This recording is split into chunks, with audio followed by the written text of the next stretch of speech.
Clark, Kiefer. Did I get everybody? I've got some written in here. Shantz and Verbanovic are present in council chambers. Raise your hand if you're not here. Or yeah, you're welcome. I did say that first. Okay. So I'm now going to call on the committee clerk to conduct our roll call. Regional Chair Redmond. Present. Councillor Verbanovic. See that he's here. Councillor Jaworski. Councillor Clark. Present. Councillor Lawrence. He needs to be let back in. Can someone send him the link? Councillor Jowett. Here. Councillor Erb. Here. Councillor Nowak. Present. Councillor Kiefer. Present. Councillor McGarry. Present. Councillor Armstrong. Present. Councillor Harris. Councillor Shantz. Present. Councillor Strickland. Councillor Foxton. Present. And Councillor Galloway. Present. Thank you. Thanks, Aaron.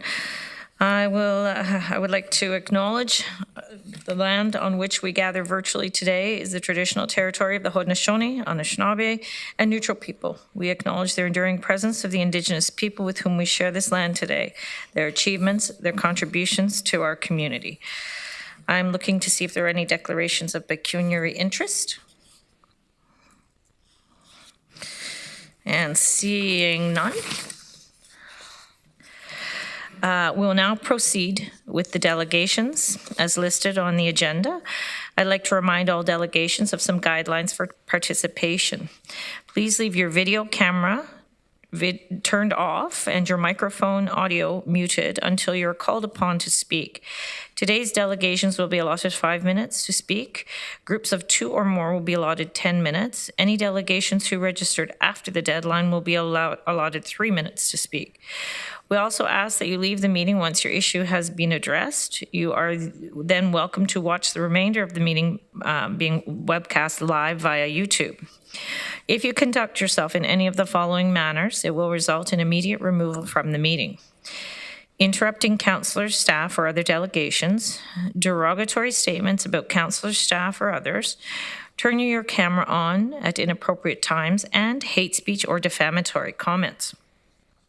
One last reminder for delegations, please do not take offense if following your presentation there are no questions from council. This is council's time to really listen and reflect upon the opinions and ideas shared with us from our community members. So we'll commence with Sean Campbell, and you have 5 minutes. Sean, welcome. Thank you very much. Do I have your permission to share my screen as well? Absolutely. Thank you. Okay. Well, thanks everybody so much for the opportunity to be here today. My name is Sean Campbell. I'm the executive director of a new organization called Union Co-operative. And today I'd like to introduce you to Union Co-operative, tell you about the very first property that we're purchasing, and to ask for regional support as well. So Union Co-op is the first of its kind in Canada, a new model working to buy residential and commercial properties in the region for permanent rental affordability through community ownership, bringing together those traditions of a community land trust, which is really effective at taking land out of the competitive market and keeping those rates affordable, but also of renewable energy co-ops that have been successful in raising tens of millions of dollars for wind and solar. You know, a challenge with community land trusts is they often don't have the cash required to buy properties. So here we're bringing those traditions together. For folks in the region who are interested in getting involved, they can become a member of the cooperative and participate in the governance functions of the co-op. We're now at 199 members of the co-op, which feels fantastic, and maybe one of you will be our 200th member. Once someone is a member, they can, but don't have to, invest in the cooperative, either directly or using a self-directed RSP, which is fantastic because in the last full census year, residents of Waterloo region contributed $650 million to RSPs in that year alone. So we can leverage some of that for affordable housing. That would be wonderful.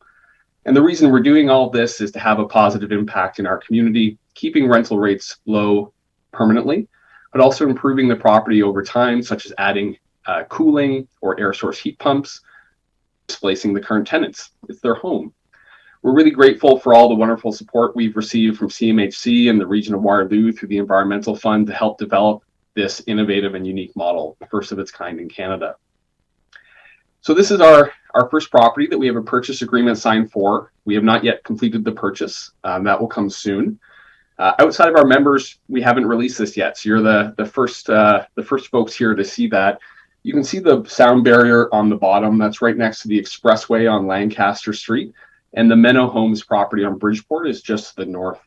There's 58 two-bedroom, recently renovated units within these two buildings, and the opportunity to add three more that we hope will be universally accessible. The average rent is currently $1,285, and with your support, we'll reduce some of these down to $1,000 a month. So not deeply affordable, but filling that gap for people who are, working minimum wage jobs or up to $20 an hour, able to live independently, but still can't find anywhere affordable to be. When you compare these average rents versus the cost of renting a vacant two-bedroom unit in the region, it amounts to savings of nearly $600,000 a year for current tenants. Importantly, we're buying this building without any government funding, which I think speaks really highly to the model and its ability to scale and replicate, where we're not always coming back and asking for government capital. Quickly show you the inside of the units. These are representative of the units more broadly, in really good shape. They do need cooling for heat waves like what we're experiencing now. So we'll be looking to add air source heat pumps within the first year or two. Now, I'm sure you all know that the Municipal Act allows municipalities to enter into municipal capital facilities agreements, a really powerful tool for supporting affordable housing that allows for property tax exemptions. In an older apartment building like this, we're actually paying twice the property tax of a new apartment building, despite rental rates being so much lower. And the region of Waterloo has a bylaw that goes further to say for a capital facilities agreement, rents must be at or below CMHC's average market rents. And currently, the rents in the property are actually lower than CMHC's AMR. And to enter into an agreement with the region to continue providing those affordable rents for a period of 20 years, although certainly it could be longer. And we're seeing in the city of Toronto, in their agreements that they have with certain community land trusts, 99-year agreements. So some really firm affordability commitments. So what I'd like to ask today is for this committee to direct staff to work with Union Co-operative to consider the use of a capital facilities agreement in relation to Lancaster, and then report back to this committee or council as required. Really thankful for the opportunity to be here today. Happy to take your questions and look for opportunities to work together to add more affordable housing here in Waterloo region. Thank you. Well, this is really timely, Sean. Thank you for that. So I'm just going to look to see if there's any comments, and I don't see any, but I really do appreciate, and I know the rest of us are all very interested in this, so good luck. I'm happy to see you do more of this. Hope you never run out. Oh, wait a minute, we do. Councillor Galloway. Thank you, Madam Chair. It's not a question to Sean.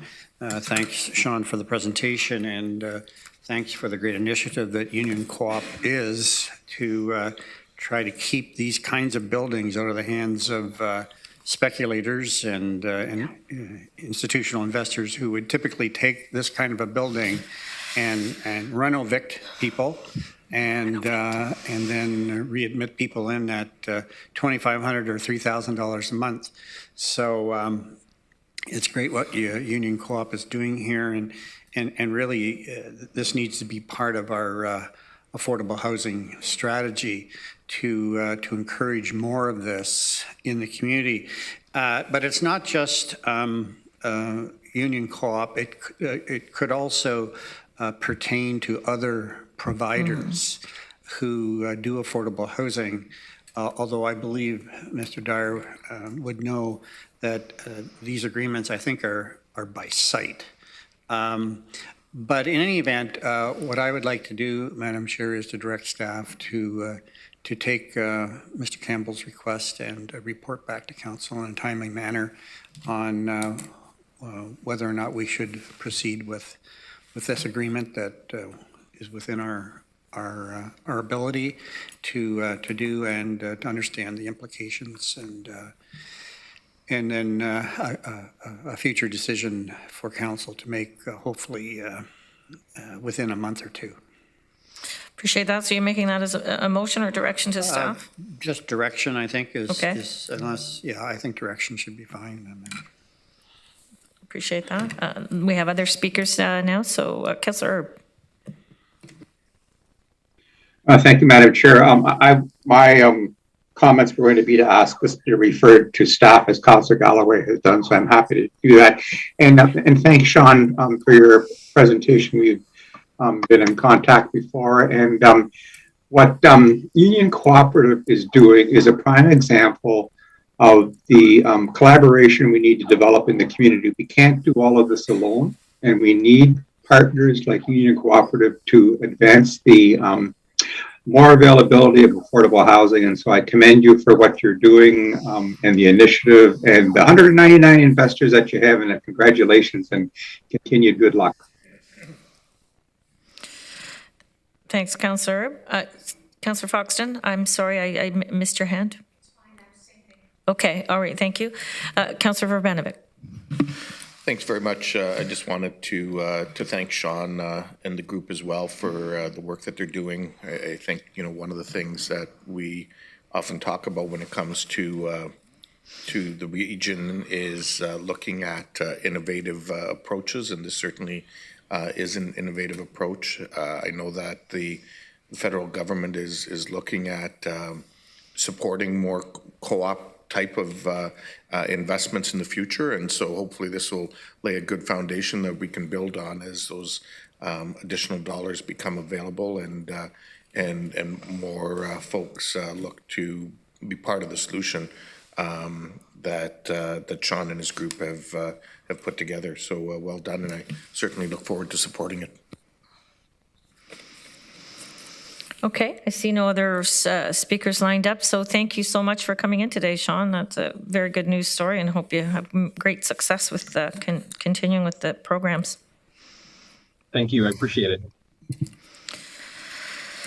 Okay, so we are now at the consent agenda portion of the program, so I'm wondering if there's anybody that would like to remove anything specific.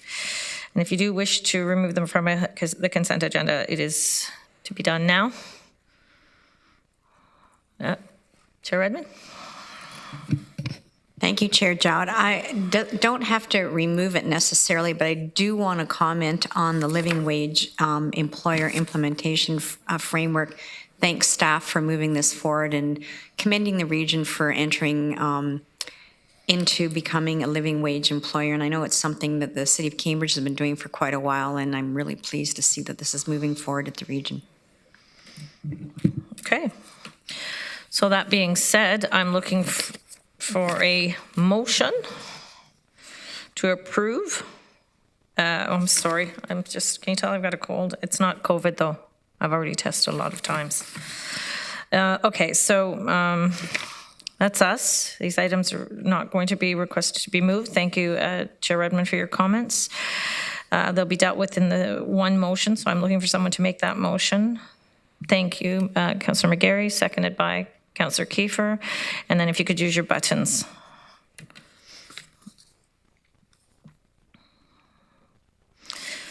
And that's carried. Thank you. Sorry. Yeah, of course. Okay, so we're on to the regular agenda now. And we'll commence with item 8.1. Do I have anybody? I'm just receiving them. No one's presenting or anything, right? Okay. Is she? I don't. Oh, okay. So where are you? Where would you be, Helen Shamari Russell?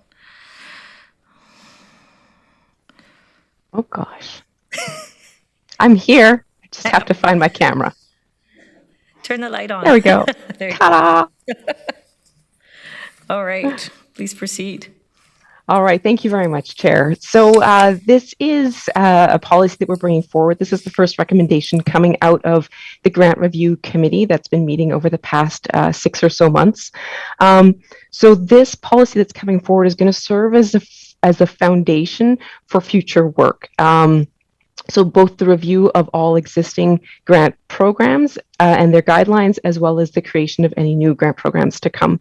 Highlights of the policy essentially is that this policy starts to formalize the relationship between grant funding and strategic priorities. It also helps to differentiate between grant funding and other types of support and transactions that go out into the community. And it provides a framework in which we build some consistency about how we do grant funding to meet our fiduciary responsibilities as a municipality, but also to allow for a certain amount of flexibility so that grant programs and their guidelines can be customized to meet the needs of the objective that we're trying to achieve with that. It also builds in a regular evaluation process of all grant programs so that we constantly are ensuring that they are meeting our needs. And that's a quick summary.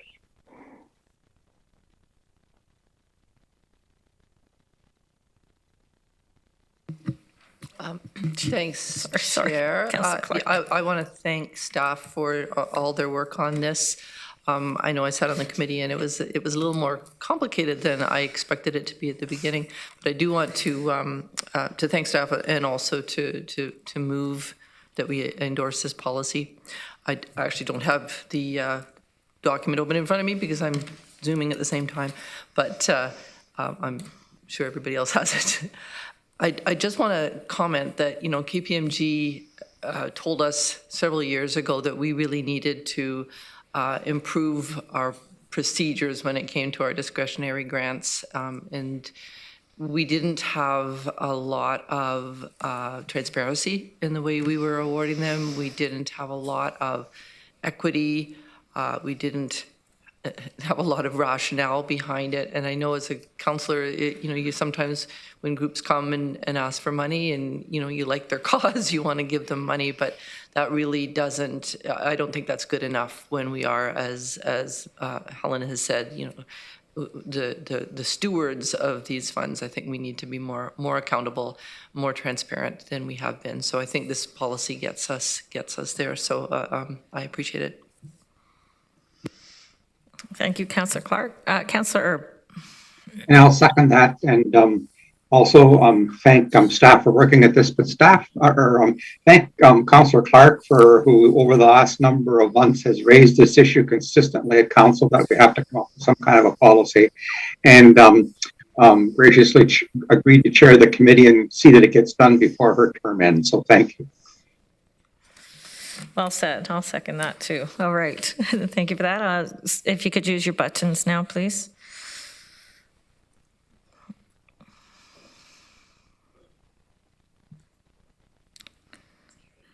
That's carried.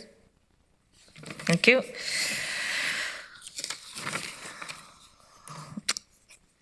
Okay.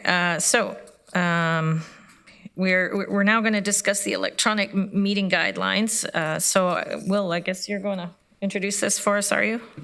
Yeah, thanks, Chair. As Council's aware, Council's been meeting in a hybrid situation since the summer of 2022.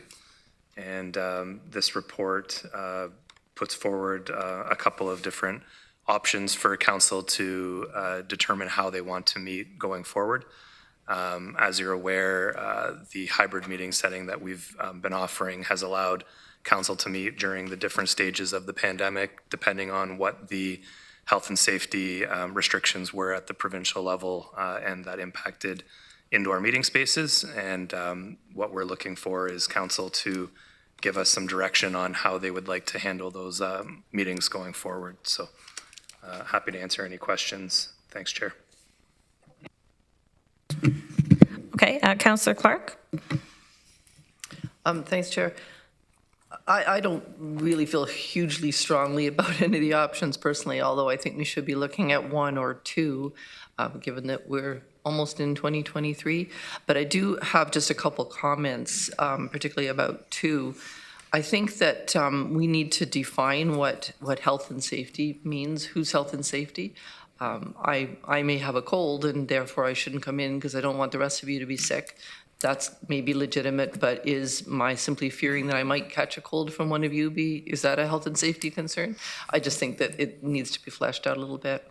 And my other comment is, I think if we're going to recognize that the mayors around the table have another job which will take them away from regional council meetings from time to time, and I think we need to recognize that the directly elected councillors also, for the most part, have other jobs. It is a part-time role, so I do think that we should be looking at their work commitments as a reason that they may need to join remotely from time to time, just as we are with the mayors. Just my comments. Thank you for that. Councillor Galway. Thank you, Madam Chair. I want to thank staff for bringing this forward. It's something that we need to deal with. And I looked at some of the other examples of policies that have been developed around the region, and some haven't really been very prescriptive. And so I'm really wondering why staff, if staff have a response, why members of council who might be on a personal vacation out of the region would not be allowed to Zoom into a meeting if they chose. Is there a technical problem? A problem associated with security? Was there any reason why that was not that's not included in the policy?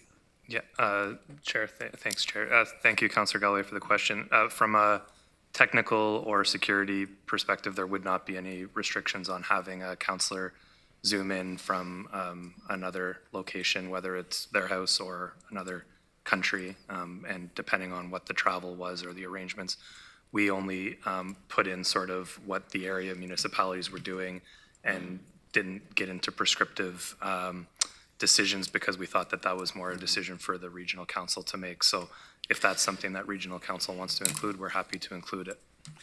Well, I think there'd have to be some restrictions on it, because I don't want an individual who spends 6 months a year in Florida to be Zooming in every week.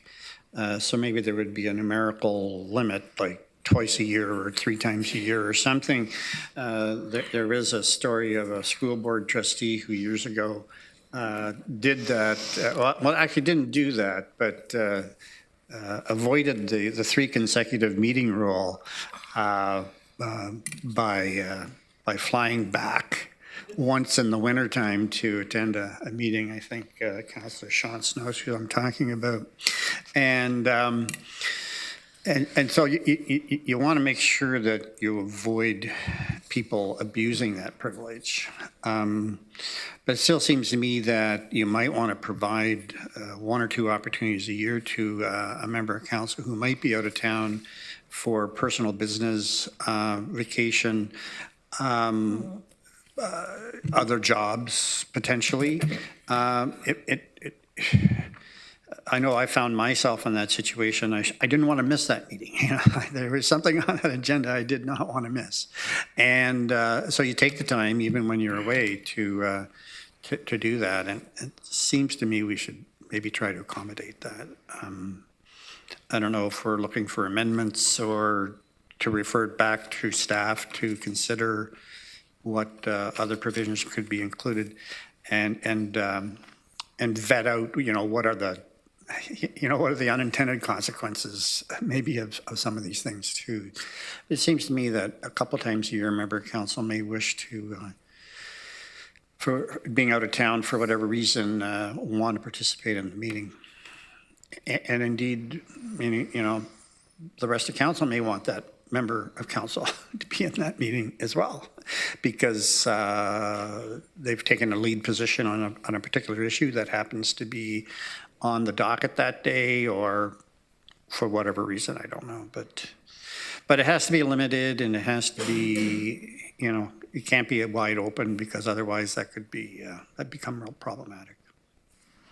Thanks. Thanks for that, Councillor Galway. You don't want to make any kind of supposition or suggestion there? Or? I'm willing to make an amendment if council wants to deal with that today. and then, debate the amendment, or it could be referred back to staff.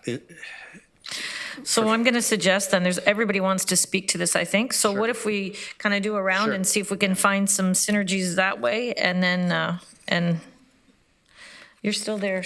You're right after, I had you here.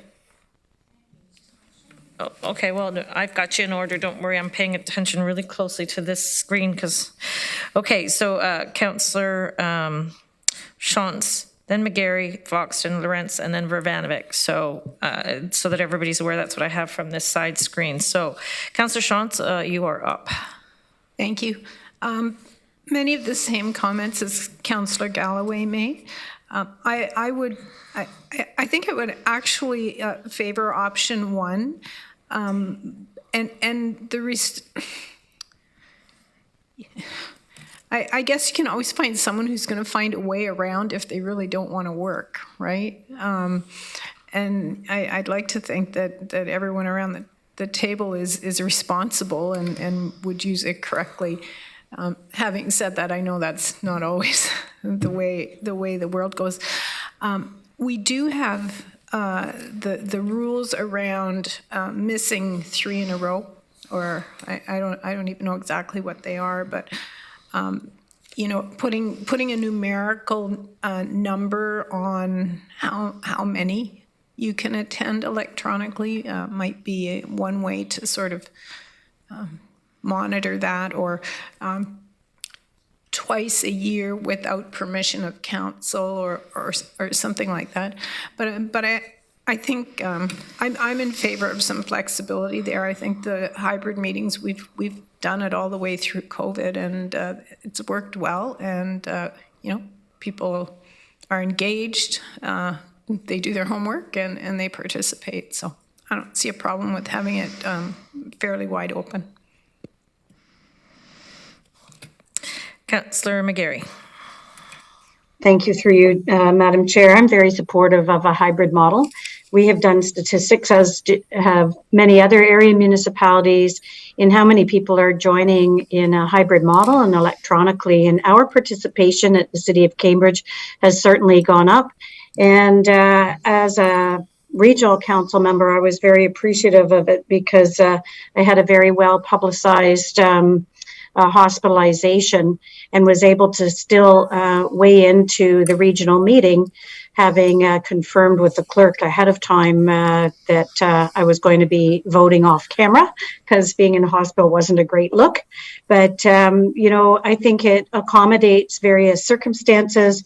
It may be injury or illness with a council member.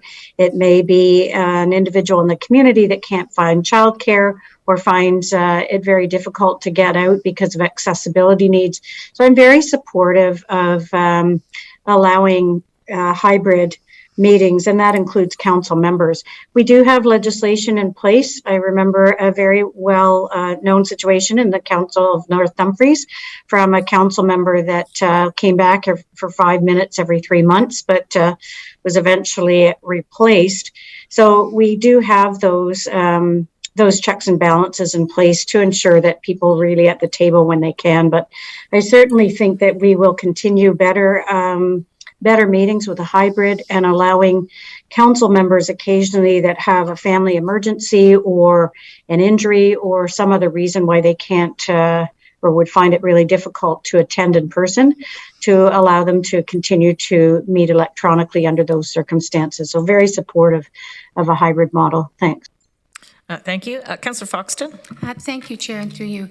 So this one, the township grappled with a lot, and we came up with an option 2, similar, but we did put in 3 days per year that you could come in if you're on vacation. And we also allowed them floaters, and I'm not really understanding why they wanted a floater type thing, but so we got 3 floater days as well. And again, that's your option.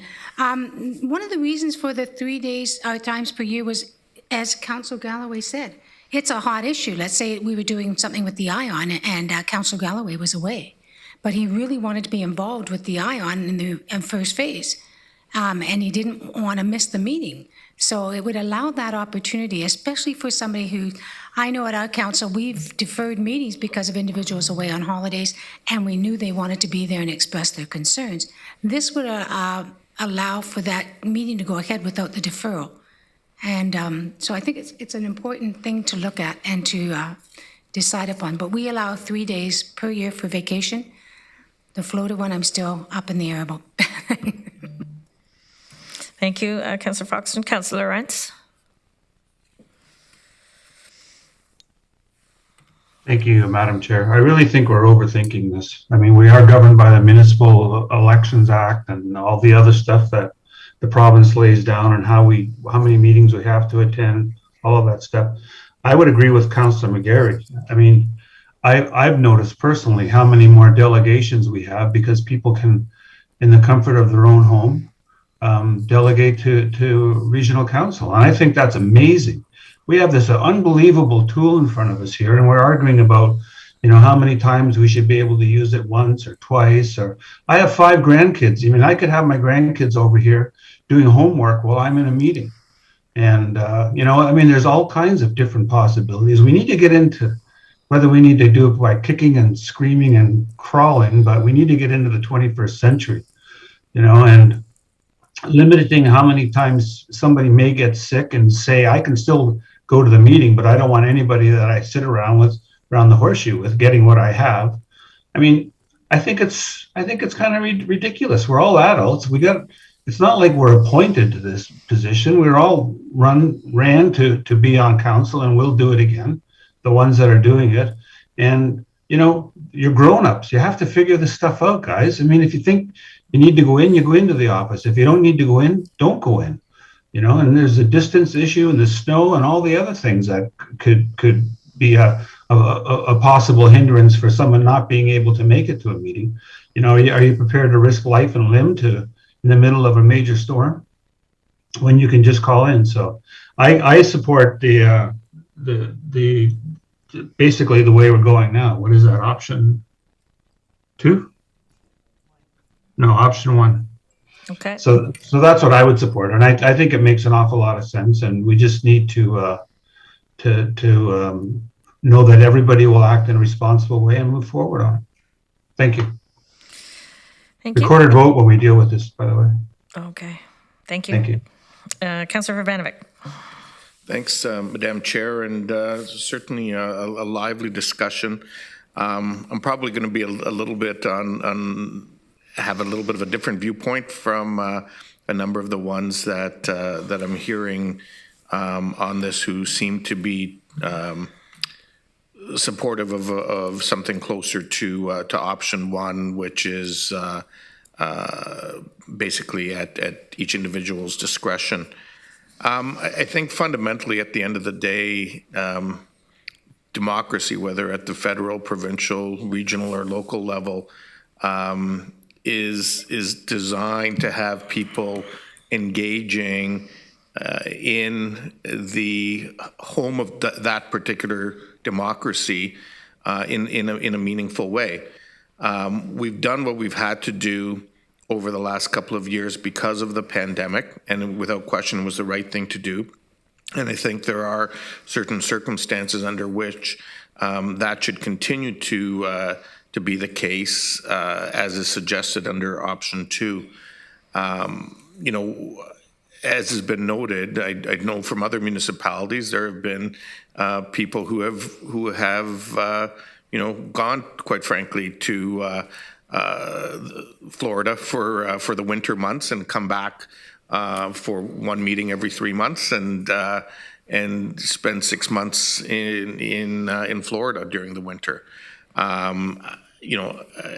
Option 1 would allow people to do that, and you could argue that, well, ultimately they will have to answer the electorate 4 years from now, and 4 years is a long time. So I would really struggle with. I could definitely not support option 1.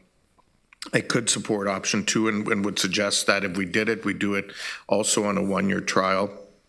recognizing that almost half of this council has indicated that they won't be reoffering this year, and so we should really give the new council an opportunity to see how it's working and review it early on as part of the process, or quite frankly, not deal with it now and have it come back early in the term of the new council, so that they can make a decision in that respect. This may be a hypothetical situation, but consider where you have a chair sitting here in the chair, everyone else potentially not present for reasons that would be permitted under option 1, and 150 delegates in the room. Not really a great situation in terms of how that would be portrayed or seen by the delegations, nor for the chair who's in that role and having to deal with that on their own. And so that's the perspective that I'm bringing to it. Thank you. Thank you, Councillor Vanbeck. I'm looking for Councillor Erb now.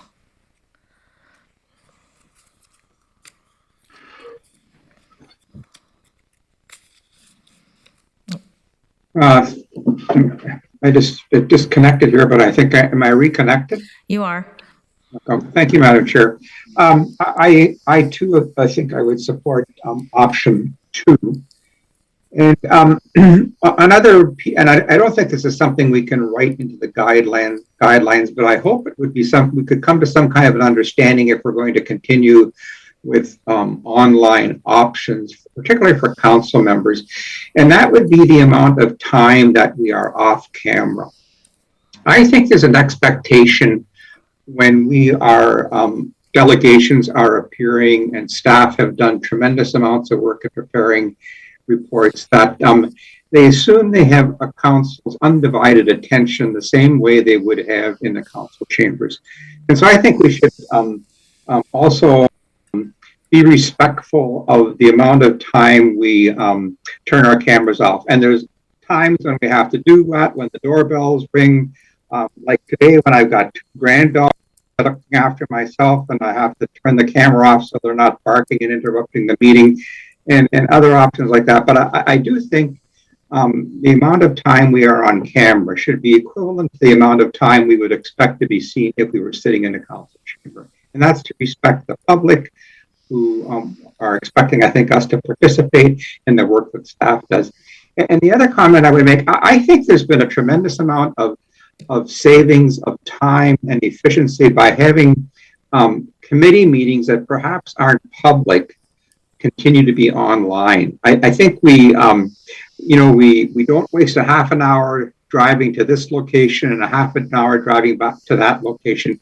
And I would hope that perhaps we could consider the online committee meetings, standing committees that don't involve the public, to continue, because I think they're very efficient and we can get a lot more done with our time allocation. Thank you. Thank you. Councillor Kiefer. Thank you, Madam Chair. I'll be brief. I agree with Councillor Lorenz and Councillor McGarry in terms of, the option 1. I think Councillor Lorenz put it very clearly that we're all adults and mature adults here, and we can make decisions on our own. And I think that'll go a long way for speaking to one's individual self. If there's some tweaks to option 1, fine. But I think basically I'm looking at option 1. Thank you.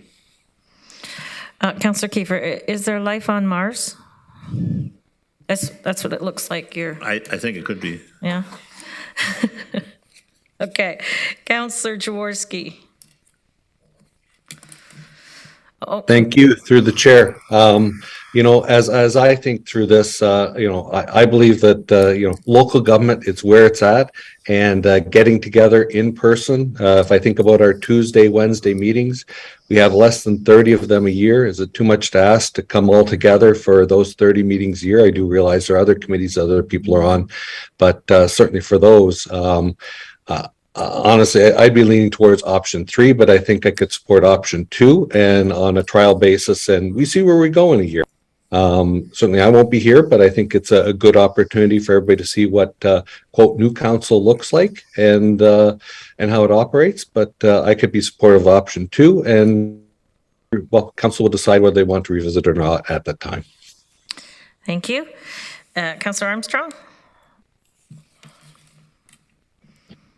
Yes, Madam Chair, thank you. I just really want to, follow up with some people who have said, with the virtual meetings, what a lot of people don't understand is that the constituents see what's going on and understand. I think I think they see a lot more with people's reactions when we're doing virtually, because they get a closer look at what you're doing. Another thing is that the opportunities for municipalities to come up with candidates to sit on council, there are some good candidates that don't consider sitting on council because, well, frankly, they don't want to miss out on their winters away, and I can understand that as well. And generally, that can be handled with a lot less, missing a lot less meetings. But I think that's another thing to take into consideration. And I appreciate the fact that we don't have to do all the driving to back and forth to I know you get reimbursed for your driving, but the reimbursement doesn't make your car last longer. So I think maybe that opportunity to share the idea of coming and going, and I think as it's stated, we're all adults, we'll all figure it out, and we'll all show up when we can. And I think I like option 1 and leave it up to us or the people who are elected to make their decision and decide how much they want to do. I think that's the way we should be allowed to do it. Thank you. Thank you. Councillor Nowak? Actually, I think I could probably go for either 1 or 2. If somebody were to make a motion on 2, I would support that, providing you would add the phrase with regard to being on holidays in the restrictions. I will be away for the last 2 weeks of the summer, and I'll be missing the committee meeting coming up. Not the committee meeting, but the next meeting. And if there's something important on that meeting that I feel I should know, I would appreciate to be able to connect to that meeting and at least stay up to date with what's happening. And I could probably do that from where I will be on holidays. So I would prefer option 2, but I could live with option 1 as well. Okay, so I'm going to go to Chair Redmond, but just to let you guys know, we're going to need a motion after this, so start getting your thinking caps going. Okay, Chair Redmond. Thank you, Chair Jowett. And this may be sort of adding wrinkles that don't exist already. And I do believe words matter. And I think Councillor Jaworski probably came closest to what I was thinking of. I do believe that this is this council's decision to make. We have lived through the hybrid model. And I'm going to suggest that I think option 3, members, the default should be being in person. However, if not option 1. And I would tell you the problem that I have with option 2, whether or not it's travel for vacation or whatever, is who adjudicates that. And if somebody goes over their 3 days in a floating day, Sue, as you referred to, what's the repercussion? So I look at this model and I think that we've had lots of ability to road test this. And if I look at the public, I think they should have the hybrid option. And I know that this one is specifically what happens to council. So I would suggest that the default would be you be here in person. However, you are permitted to participate electronically provided that the clerk has reasonable notice. And that way, nobody is adjudicating it. Nobody is saying, oh gosh, they've had more than their share of absenteeisms. And I do take Councilor Lorenz's point about that we have the Municipal Act. There are other guardrails that pertain to us and how we behave as a council. But I would prefer people being here in person, and if you opt to have, a remote option, that you would then be on your own cognizance. It would just need to be communicated with clerks so that they know what to expect. And I do think, and I think it's in here somewhere, that barring bad internet, cameras should always be on during meetings so that the public can see that we are in attendance and we are alert and paying attention. So I would be happy to move that, although there's a whole bunch of hands, so I don't want to truncate the discussion. Well, Chair Redmond, you're moving that with your amendment that's saying it would be I would say that the default is that you be here in person, and if you opt to participate electronically, then you have to give notification to the clerks that you will be participating electronically. Okay, well, I'm at that special time when I'm just going to keep going. So, Councillor Clark, you're up. Thanks. I'm inclined to agree with Chair Redmond. I think it just becomes way too onerous administratively to keep track of people's reasons and are they legitimate. And I'm inclined to think, yes, you're here in person. On electronic participation is permitted. However, that shouldn't be the norm. But I think maybe we can, sort of self-police it a little bit by having our attendance, whether virtual or in person, reported when we report our quarterly expenses. That might be a little bit of a motivation for people to show up personally if they know that that's going to be that there's going to be a public report. That might be easier than expecting clerks to keep track. Thank you for that. Thank you. Councillor Verbenovich. Thank you. And so, I mean, when I listen to the motion that Chair Redmond's proposing, it does seem like a version of option 2, but just not having any specifics around it. I do think that there is a difference, between illness or work-related travel than there is when it comes to vacation. Certainly, in the trial that we've developed at the city, it mirrors something closer to option 2, but. To be clear, the clerk is not expected to be, at least in our case, the adjudicator or the one who tracks why somebody is off. Council is aware of what the policy is, and it's up to them to follow that policy. And if held to account publicly, that's something that they would have to deal with. If we are dealing with this, because part of the recommendation in staff's report also deals with the public, and to be clear, I didn't speak to this earlier, I unequivocally agree that the public should be able to have the option. That has proven to be very effective in terms of getting more people engaged. And I think in particular, when we have nighttime meetings and, families who maybe have childcare issues that they would need to deal with, maybe older adults who just aren't quite as comfortable, in the winter months driving around at night or whatever the circumstances are, being able to engage remotely has certainly enhanced the level of engagement.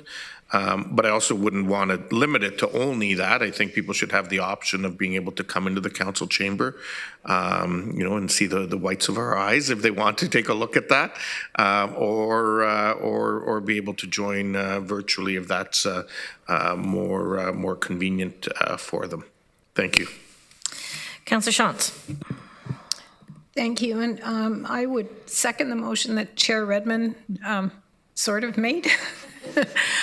I think allowing, again, as I said before, allowing virtual attendance, at least people are attending. If I go away on vacation for a couple of weeks and I can't attend, then I'm not engaged at all. So this, or if I get snowed in or whatever the reason may be. So, yeah, I would support number 1. And if you want to put a little bit of a spin on that, that's okay. Anyway, I'll second it if you want to make it.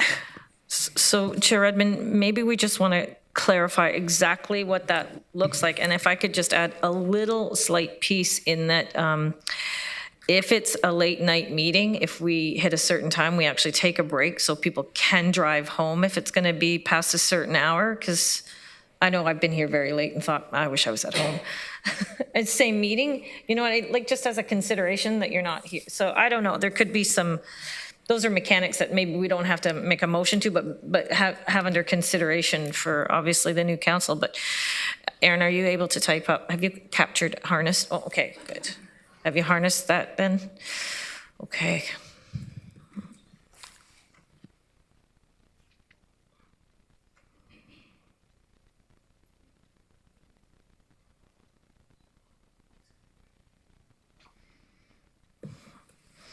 Now I could sing Love Boat.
We don't want to quantify what reasonable notice is?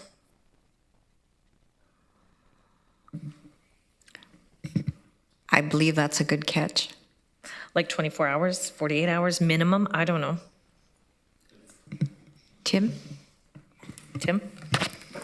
Thank you, Chair Jowett. I think when we were crafting the reasonable notice, we went with reasonable specifically because you might not know that you're sick 24 hours before the meeting. You might not. So just, I think for us, technically, we just want to know where people are going to be participating from to ensure that we're prepared for it. If we have an hour's notice that somebody's not coming in, we can make arrangements for that. If we know people are coming in, again, we can make those arrangements. Our concern was, and I don't know if it's in the foreseeable future, but if we have nobody that we're aware of that's participating electronically, we don't need to have the staff available to host the meeting, and we don't need to have that ready. So there's just a bit of work that's involved with hosting the meeting. At this point, especially with the public being allowed to participate electronically, should they be involved, I think we will probably have an electronic option. And so even an hour's notice is probably sufficient for us. Okay, fair enough.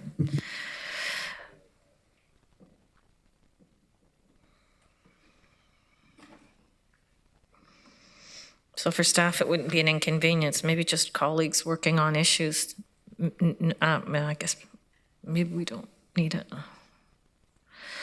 Okay, so what do you think, Chair Redmond? I'm happy with that. If Councillor Shantz is, I did like, and again, I would look to the clerk for a review either in the middle of the next term or 1 year hence, just in case there's unintended consequences. And I just, not to be that person, but we're talking about our 3 standing committees and council committee meetings. And I'm going back to Councillor Erb's point about some committees and task forces opt to be virtual because it's more convenient for staff and for members, and it doesn't include the public. So just to be very clear that it would be our 3 standing committees and council meetings. Go ahead, Tim. Yeah, that's correct. I think it would be the 3 main standing committees, but also some of the other standing committees as well. So, standing strategic planning and budget would fall into this, library as well. Economic development would be those ones. The task forces that don't fall within that are not webcast, those are internal meetings. Those wouldn't be covered by this. They're not within the procedure bylaw or anything like that. So your clarification would lead me to say that it is more than just the 3 standing committees and council meetings. We put it back up again. Yeah, public meetings.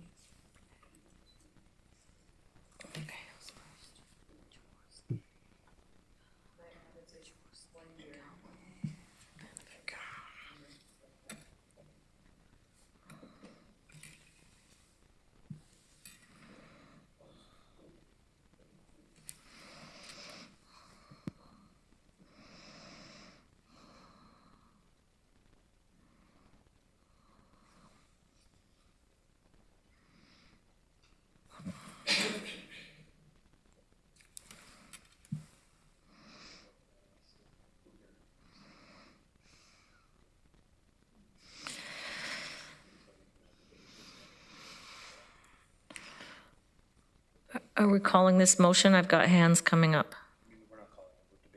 Still going to debate it. Okay, so while we have it up there, I believe Councillor Jaworski, you're up first. Just a quick thanks to council colleagues and Chair Redmond for coming up with a great merger of the concept of us coming in for formal meetings going forward, but on your honor to determine if you need to take stay at home or stay at the office for whatever reason. So thank you. Okay. Councillor Galloway? Thank you, Madam Chair. I don't necessarily disagree with the merger of the two. I still believe there should be a numerical number of meetings that you could attend electronically. The honor system is a great thing, but this would allow somebody to be in Florida for 6 months at their cottage for 3 months and attend virtually all that time, and not be around for events and functions, not be around for constituency work. Yeah, it's up to the individual, but that would be allowed. I believe that there should be a numerical, we don't have to keep track whether it's for illness or vacation or something. We don't want to, I agree with, doesn't have to be adjudicated, but I do believe there has to be some kind of limit, because definitely I think everybody agrees that the default should be in person. And so we should try to ensure that somehow or other, and not allow somebody to take advantage of a system, somebody that may feel, like it's their last term of office and like, what do I care kind of thing. And there's examples of that. Not at this council, but there's examples elsewhere of people who take that position. And so I wouldn't support it as it's written. Thank you for that. Councillor Urbanovic. Thank you very much.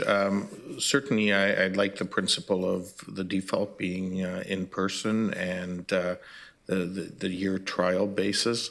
I too continue to have concerns with it being as open-ended as it is, and I think there needs to be some clarity and guidance there.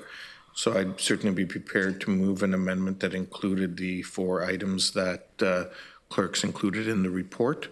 As reasons that could be considered, and then that would also give us the opportunity at the end of that year to see if that's the right list, the wrong list, or for the next council to determine whether or not it needed some changing.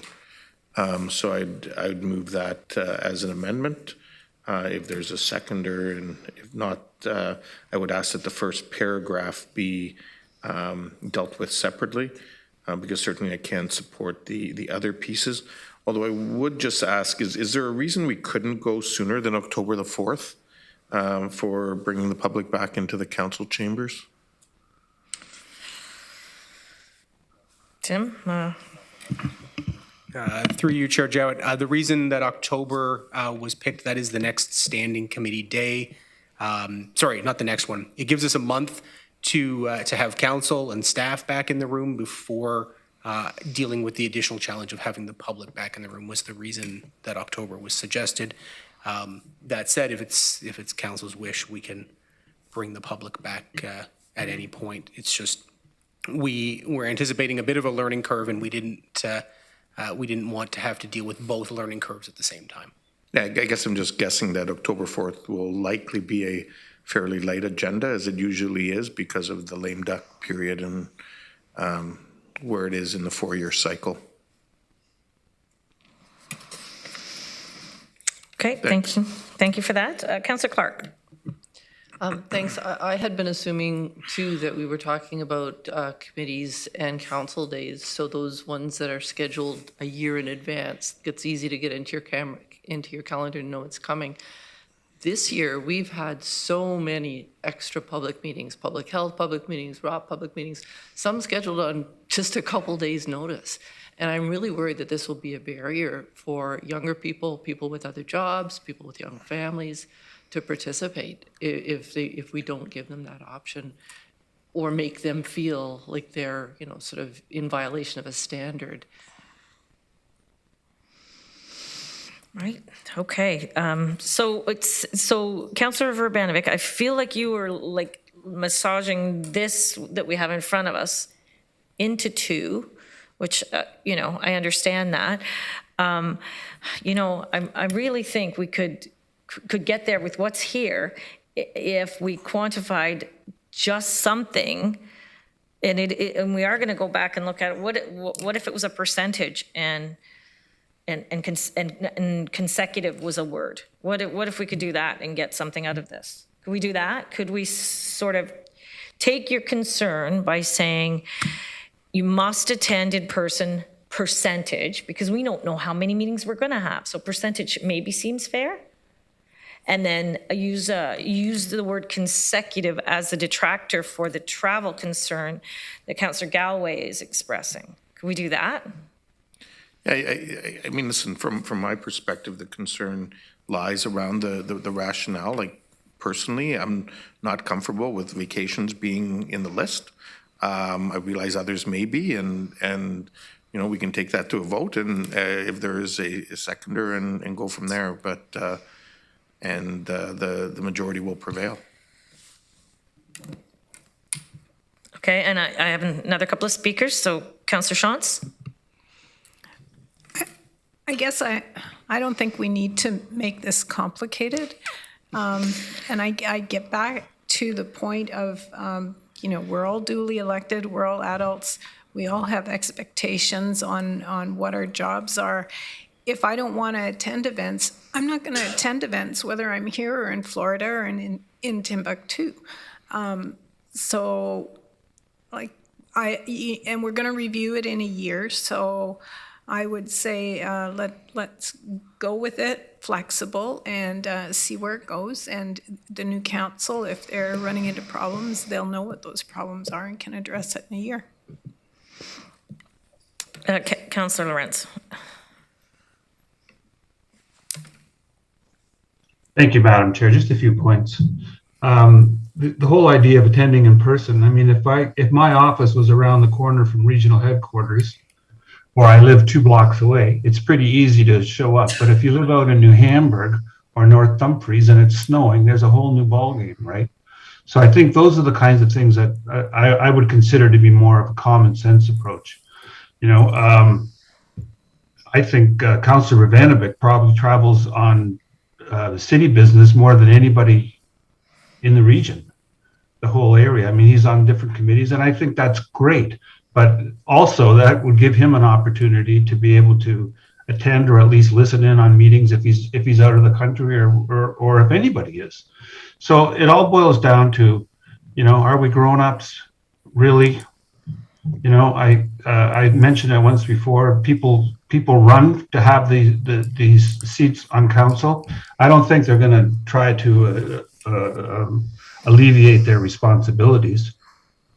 But every once in a while, there may be an opportunity where you can stay at home for some reason, or you don't feel well, but you can still sit in on a meeting and be part of it, which makes an awful lot of sense. It's just being adults. Let's use some common sense here. I don't want to put any numbers on how many times somebody can sit around the horseshoe or they can't.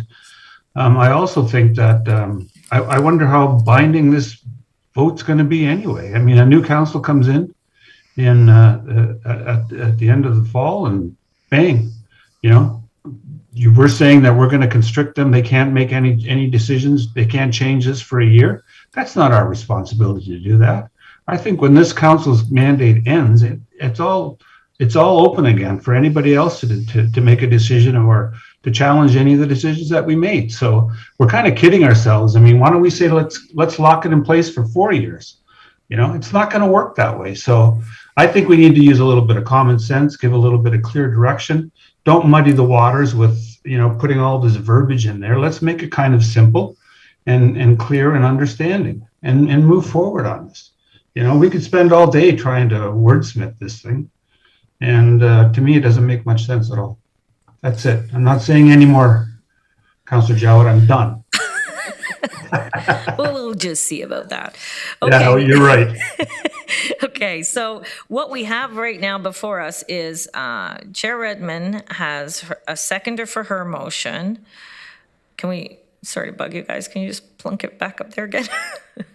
She has a seconder to her motion thus far. Do I have a seconder for Barry's motion? Sorry, Councillor Verbanovic's motion.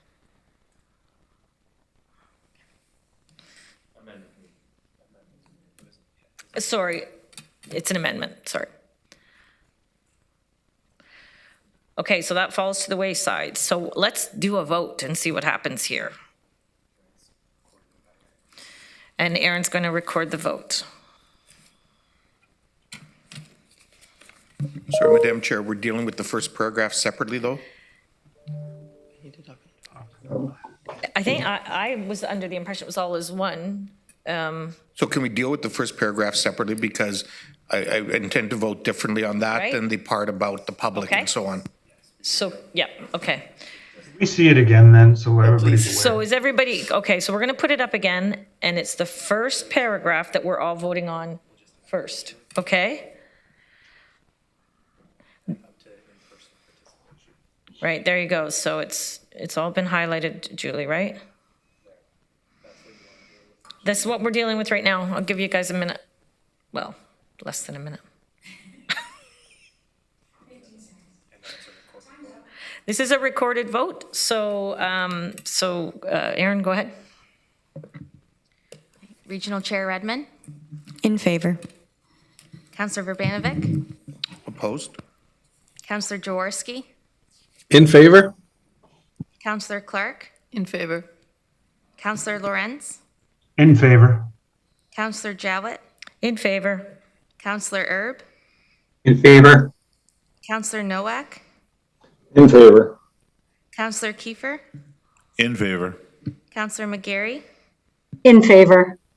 Councillor Armstrong, In favor. Councillor Shantz, In favor. Councillor Foxton, In favor? and Councillor Galloway. I'll be the tiebreaker, opposed. Thank you. Okay, we're going to take the second part now. Are we asking for a recorded vote on the second portion of this, anyone? Yes. Yes, we ma'am. were. Okay, thank you, Councillor Lorenz. Please proceed, Aaron. Okay. Regional Chair Redmond, In favor. Councillor Verbanovic, In favor. Councillor Jaworski, In favor? Councillor Clark, In favor. Councillor Lorenz, In favor. Councillor Jowett, In favor. Councillor Erb, In favor? Councillor Nowak, In favor.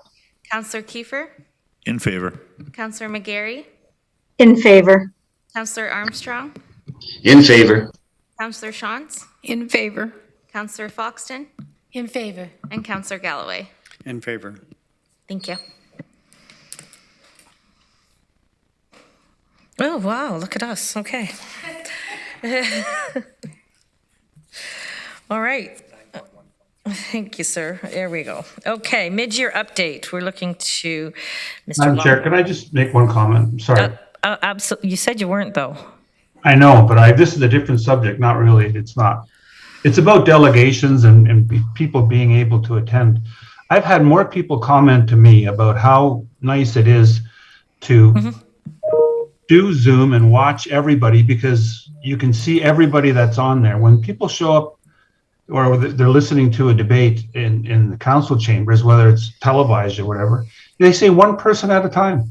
So here, this whole idea of all of us being up at the top of the screen and being able to get to know people, I mean, it's an opportunity that I think other people, probably in other countries, would love to have. I mean, this is representation. People can see us, they can see us in action, and it's way better than being in person. I mean, a lot of people still like to show up in person, but I would say 100% people would rather sit in the warmth or the coolness of their own home and watch us in action over Zoom.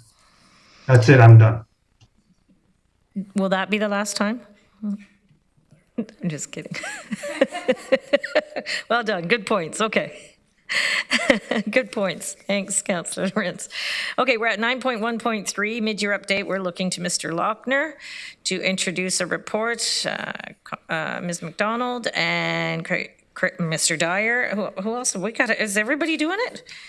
We got Ms. Braun. We got Chris Wilson. Oh, wow. Okay, well, we'll leave that all up to you. Bruce, you can organize everybody. Okay? Thank you. I'll start. And to Councillor Lorentz's last point, I hope that the close-up of my new glasses are impressive. As you saw again today, the entire team at the region shares an incredible passion and dedication to serving the 630,000 residents of Waterloo region. And I have to say, despite every day, and not just some days, but every single day, fighting fires and pandemics and things like that, the almost 4,000 professional staff we have here somehow stay focused on what lies ahead, the next milestone, the next initiative, the next challenge. And I take you back not quite a year to all the community input last year, Council's direction. We set a really ambitious plan for 2022, which was focused on building a more equitable future for every single one of the people who call this region home. The report in your package summarizes the many things that have been accomplished this year, and I do want to take a moment to acknowledge the incredible work of the team and our community partners in achieving so many results for this region.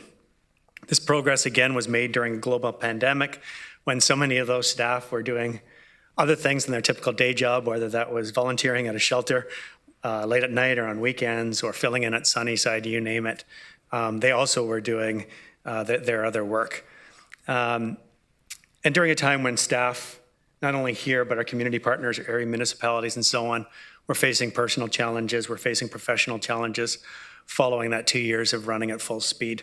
So again, incredibly proud of the work of everyone. We couldn't have done this without the partnerships that we have, without residents, without the voices of those who don't always have voice, that allowed us to innovate and to prepare us as we grow to 1 million people in the years ahead. So I'll now turn it over to Connie and Craig to provide more detail. Thank you. Thank you, Bruce. Next slide. In developing our plan for this year, a lot of time was spent listening to the community about what was most important to them. We heard about the need for greater access to transportation, advancement in climate action, the need to advance anti-racism and better support those facing the greatest barriers to health and well-being across all regional services, and the need to provide more housing supports and build more affordable housing. Next slide. This led to the creation of, as Bruce said, an ambitious plan focused on building more equitable futures with unprecedented investments in housing and upstream supports for residents, with many key initiatives across a number of community priorities. Next. Within the report is a robust overview of all of the work accomplished so far this year. I won't go into great detail, but I do want to highlight a number of key accomplishments. The almost 1,000 new affordable homes in progress, the launch of an inclusive shelter that welcomed couples and pets based on input from those with lived experience, the approval and launch of the Community Safety and Wellbeing Plan, the expansion of the Home Childcare and Language Mentorship Program, the launch of the Climate Change and Health Vulnerability Assessment, launch of the Clean Economy Cluster Map, expansion of the Portable Rent Assistance Program. Next, opening of the new Northfield Bus Maintenance and Storage Facility, ordering our first 6 e-buses, 16 automated speed enforcement sites operating, the opening of the new arrivals and departures facilities at YKF, and celebrating being the 6th busiest airport in Canada, launching the development of a new regional ECDEV strategy. Next slide. Continuing to modernize service delivery through AI, launching the development of a new digital services strategy, recruiting a new equity, diversity, and inclusion team for the region, launching a new employee well-being program, and much, much more. An incredible amount of work has gone on in the first half of this year, and as Bruce said, work that has been done not in isolation, but in partnership with so many in the community, and most importantly with residents, listening to their voice and working alongside them to make the needed change to better support the community.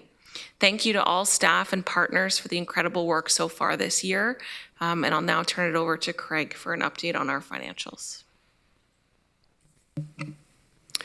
Thank you, Connie. Just a quick update for committee on the financial content of the mid-year report. You'll recall that when we provided our initial projection to year-end based on results, I believe, to the end of April, we had been projecting a shortfall in the range of $4 to $6 million on the tax-supported side.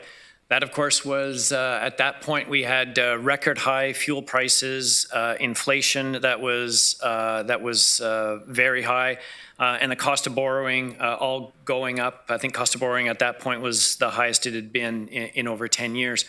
What's happened since then? A few things. One is that the price of fuel has moderated. The inflation rate has definitely not moderated. And the cost of borrowing has come down, actually, somewhat since we last reported. So all that to say that our projected financial position has improved relative to what it was based in April. As you'll see from the slide before you, we're projecting right now to be roughly in a break-even position at the end of this year, and that's due to, I would say, maybe three main factors. The first is the reduction in fuel prices that has happened over the last couple of months. And we have seen also some additional non-tax revenues, specifically in the areas of waste management and transit. They've improved in the second quarter over where they were in the first quarter, so our projection to year end has improved. And we also had a recommendation through the Paramedic Services Expansion Report a month or so ago to fund any costs associated with that expansion in 2022 from the Tax Stabilization Reserve. So when we take that all into account, our best estimate as of mid-year is that we'll be roughly in a break-even position. Of course, we'll be monitoring this on an ongoing basis, and we'll provide a further update in the fall based on our third quarter results. On the user rate side, looking positive right now on both water supply and wastewater treatment, both projecting to be in a positive position at the end of the year. This is actually most significant for us from a wastewater treatment perspective. You'll recall that we've had a number of years where wastewater revenues have been below budget. We've been making gradual adjustments to that revenue budget over the last few years, and we're projecting a small surplus on the wastewater side so far. And then with respect to capital, we have a significant capital program, over $700 million. Our best estimate, looking at the most significant projects in our capital plan, is that will likely be in the area of spending about 70% of that capital program. We've had some project delays. I'll point out the King Victoria Transit Hub, where we had anticipated being further along with respect to phase 1. That's been delayed as we've attempted to align with the Metrolinx timetable as well. And as you're aware from previous tender reports, we've had issues with respect to supply chain in some areas, and that has also slowed certain projects down. That being said, a number of significant projects are either underway or completed, as Connie indicated. I'll point out here, a number of transportation, water and wastewater projects that have been approved over the course of this year, and notably the Waterloo Region Housing Kings Court development, which is expected to get started very shortly and was approved by Council back in June. I think the biggest story on the capital side this year has been the impact of capital cost escalation, which we've seen in numerous reports coming forward that have come in over budget. Again, something that we're watching closely and that we can anticipate will have a significant impact on our 2023 capital program, which we're in the process of putting together. So next update in the fall based on Q3 results. And if there's any questions, I'd be happy to answer them. Thank you.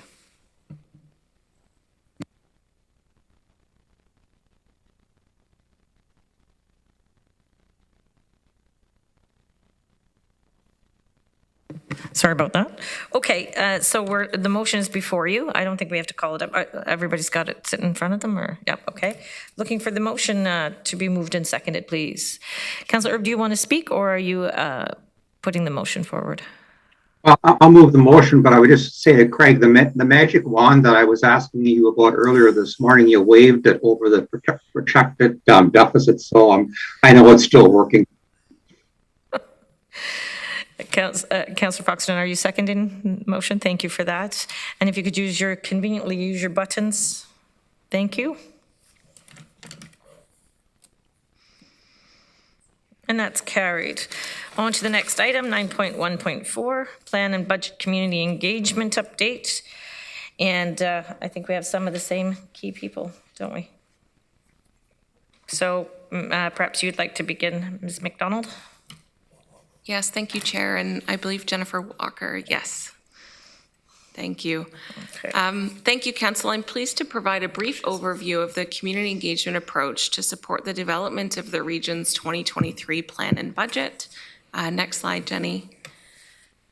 The region's plan and budget outlines the key programs and services that the region will deliver, with a focus on delivering on Council's vision set in the region's strategic plan and meeting the changing needs of the diverse residents of Waterloo Region. Understanding changing community needs and aspirations makes centering the voice and needs of residents in the development of the plan and budget absolutely critical. Last year, we adapted our plan and budget development timeline to allow for more community engagement and to ensure community input was central to the development of the plan. We also took steps to enhance communications and engagement with community members that faced the most barriers to participation. These were positive steps forward that we will continue to build on for 2023. This year is a critical year to invest in even more robust community engagement. Next slide. As we prepare to develop the region's next strategic plan and continue working alongside community on a number of important initiatives. A new way that we will engage the community this year is through a statistically robust resident experience and priorities survey in partnership with Citizen Services that will specifically identify successes and gaps in key regional services, feedback and preferences on engagement with the region, expectations for digital service delivery, and perspectives on strategic directions. The survey will be representative in terms of demographics, including geography, age, gender identity, race, and income, and will include the ability to disaggregate the data. The survey vendor will be selected this summer. The survey will launch in October, and results will be available in November to help inform the plan and budget, as well as the region's next strat plan and our new digital service strategy. Engagement for the plan and budget will also include what we have learned through other initiatives, such as the Community Safety and Wellbeing Plan, Regional Official Plan, Economic Development Strategy, and more. We will also have online engagement opportunities, public input meetings, and partnership outreach to reach as many people in our community as we can. Finally, we can't have great engagement without effective communications, and our communication support will include working with media partners, web and social media, videos, outreach, and communication with the more than 8,000 subscribers that we have on Engage Region of Waterloo. That's a brief overview of how we will work to ensure that community input and community voice is central to development of our plan and budget for next year. And with that, I'd be happy to take any questions. Thank you.